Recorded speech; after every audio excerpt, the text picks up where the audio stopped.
मैं तो 100 से भी ज्यादा % बोल दूंगा चांसेस भारत के ही है, क्योंकि जिस तरह से हमारे सभी खिलाड़ी जो परफॉर्म कर रहे हैं तो हमारी चांसेस बहुत हाई है, ऐसे मुझे लग रहा है।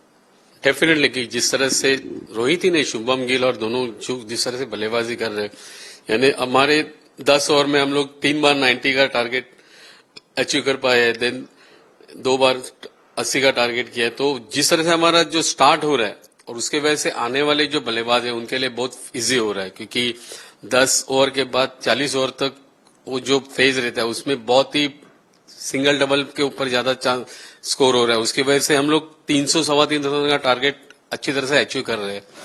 तो रोहित शर्मा और जो शुभम गिल जिस तरह बल्लेबाजी कर रहे हैं तो बहुत ही बेहतरीन बल्लेबाजी कर रहे हैं मुझे मिल रहा है। डेफिनेटली, क्योंकि मैंने बचपन से उसे देखा हुआ है, उसका पॉजिटिवनेस सबसे बड़ा प्लस पॉइंट है उसके करियर के लिए, क्योंकि शुरू से पॉजिटिव था। यानी उसका एक ही मेंटल एस्पेक्ट रहता था कि मुझे जीतना है, खेलना है तो जीतना है, अगर मैं जीतूंगा तो मैं एंजॉय करूंगा। तो एंजॉय करने के लिए हमें जीतना उसका ये था, और शुरू से वैसा ही था। आज तक मैंने देखा है, क्योंकि आपने देखा होगा बहुत सारे टूर्नामेंट उसने जिता के दिए। आईपीएल में 5 बार वो चैंपियन हुए उसके कप्तानी के अंदर। और दूसरी बात, वो हर प्लेयर के पास से जो प्लेयर के पास है वो निकालना चाहता है, उसको ज्यादा कॉन्फिडेंस देता है। इसके वजह से जो परफॉर्म हो रहा है, हर एक जन का जो परफॉर्म हो रहा है, उसका कारण सबसे बड़ा रोहित शर्मा है, क्योंकि जिस तरह से उस प्लेयर को हैंडल कर रहा है, हर प्लेयर को बता रहा है कि ये तेरा रोल है, तुझे ये रोल निभाना है। डेफिनेटली इंकरेजिंग कैप्टन कह सकते, क्योंकि आपने देखा होगा कि जब चेंजेस भी करता है, चेंजेस करने के बाद उसको विकेट निकाल देते जो भी बॉलर आता है वो, क्योंकि उसको पता है कि अब कौन से बॉलर को लाना है, किसको, और वो हर तरफ वो उनको खुद को कॉन्फिडेंस है कि तेरा काम है, तुझे करना है, उसको तू ही कर सकता है। इस तरह से उसकी बातें होती रहती है प्लेयरों से, और उसके वजह से जो परफॉर्म निकल रहा है तो उसकी वजह से वो निकल रहा है, ऐसे मुझे लग रहा है। बातचीत तो ऐसे होती नहीं, बातचीत क्योंकि कैसे है कि सब सारे मुझे पूछते हैं कि आप टेक्निकली उसको कुछ बताते हैं। मैं तो जब से वो इंटरनेशनल लेवल पे खेलने चालू किया तब से मेरे टेक्निकल एस्पेक्ट की बात नहीं हुई थी।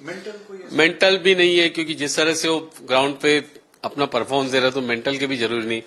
सिर्फ यही कहना चाहता हूँ कि जिस तरह से तुम खेल रहे हो इसी तरह से खेलते रहो, एंजॉय करो क्रिकेट, क्योंकि तुम एंजॉय करोगे तो तुम्हें पता है कि हम जब एंजॉय कभी करते हैं कि हम लोग मैचेस जीतते जाते, तो एंजॉय करते रहो बस। बेसिकली देखिए, वो उसका सबसे बड़ा प्लस पॉइंट है, वो सीधे बल्ले से बैटिंग करते हैं। आपने देखा होगा कि हर शॉट वो खेलता है तो उसका हम लोग जैसे एज अ कोच हम लोग बोलते हैं कि तेरा बैट का फेस बॉल के साथ जाना चाहिए। जब वो बॉल खेलता है तो बीचों बीच, बल्ले के बीचों बीच लेता है बॉल को और वो एक्सटेंड करता है उसको।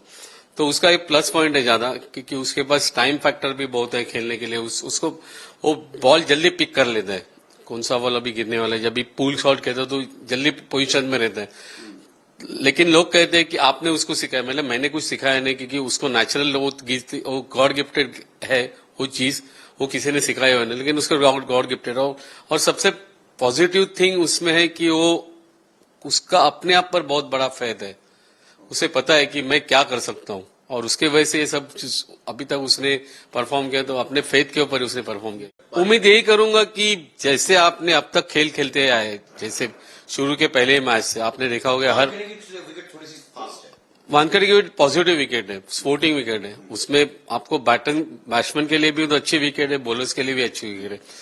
जिस तरह से आप अब तक खेलते आए वही क्रिकेट खेलो, अच्छा क्रिकेट खेलो, तो हम लोग सक्सेस मिल जाएगी। क्योंकि हम लोग ये सोचेंगे कि हम लोग लास्ट वर्ल्ड कप में उनके अगेंस्ट हार गए, और ऐसा एक बहुत बड़ा ये हो गया कि न्यूजीलैंड है, वो तरीका आप सोचो मत। न्यूजीलैंड है, कोई भी है, क्योंकि आप सब टीमों के सामने अच्छा परफॉर्म करते आए हैं, न्यूजीलैंड के अगेंस्ट भी हमने अच्छा परफॉर्म किया है। तो वो थिंक नहीं करके अपना जो नॉर्मल क्रिकेट है वो खेलते रहो, तो डेफिनेटली हम लोग अच्छा परफॉर्म करके जीत जाए। एक्चुअली वैसे ही होना चाहिए। अगर हम लोग सोचते रहे कि न्यूजीलैंड हमारे सामने खेल रहे हैं, न्यूजीलैंड के हम लोग इसके पहले जीत नहीं पाए, धर्मशाला में हारा है और अच्छी तरह से हारा है, तो मैं यही चाहूंगा कि नॉर्मल क्रिकेट खेलेंगे तो हम लोग डेफिनेटली और इजी वे से हम लोग क्रिकेट ये टीम मैच जीत लेंगे। फाइनल में हम लोग देखना चाहेंगे, ऐसे कुछ नहीं। अभी देखिए, सेमीफाइनल में टीमें आती है तो अच्छी टीमें रहती है, या तो ऑस्ट्रेलिया या तो साउथ अफ्रीका आए, हम लोग दोनों के अगेंस्ट हम लोग जीत के आए, तो फाइनल में हम लोग जीत जाएंगे। क्योंकि मैं इंडिया ही फेवरेट है, मैं शुरू से बोल रहा हूँ, ये आज का मैं नहीं बोल रहा हूँ, मैं जब से वर्ल्ड कप चालू हो गया तब से मैं कह रहा हूँ कि इंडिया ही फेवरेट है। क्योंकि मैं इंडिया ने इसके लिए नहीं बोल रहा हूँ, जिस तरह से हमारे सब खिलाड़ी खेल रहे हैं, जिस तरह से ये साल हमारे खिलाड़ी खेले, तो मुझे 100% कॉन्फिडेंस है, क्योंकि उनका कॉन्फिडेंस लेवल बहुत हाई हो गया है। क्योंकि आपने देखा होगा हमारे गेंदबाज भी जिस तरह से हम लोग 5 बॉलर के साथ ही खेल रहे, छठा बॉलर हमारे पास है ही नहीं, लेकिन पांचों के पांचों बॉलर जिस तरह से गेंदबाजी कर रहे हैं बहुत ही बेहतर है। वो छठा बॉलर के हिसाब से देखना चाहेंगे? अगर वो डालना चाहेगा तो डेफिनेटली मैं चाहूंगा। विराट कोहली है, विराट कोहली भी डाल सकते हैं, लेकिन हम लोग छठा बॉलर है नहीं, मैं तो सोच नहीं रहा हूं, लेकिन पांचों बॉलर जिस तरह से गेंदबाजी कर रहे हैं तो अनप्लेबल गेंदबाजी कर रहे हैं।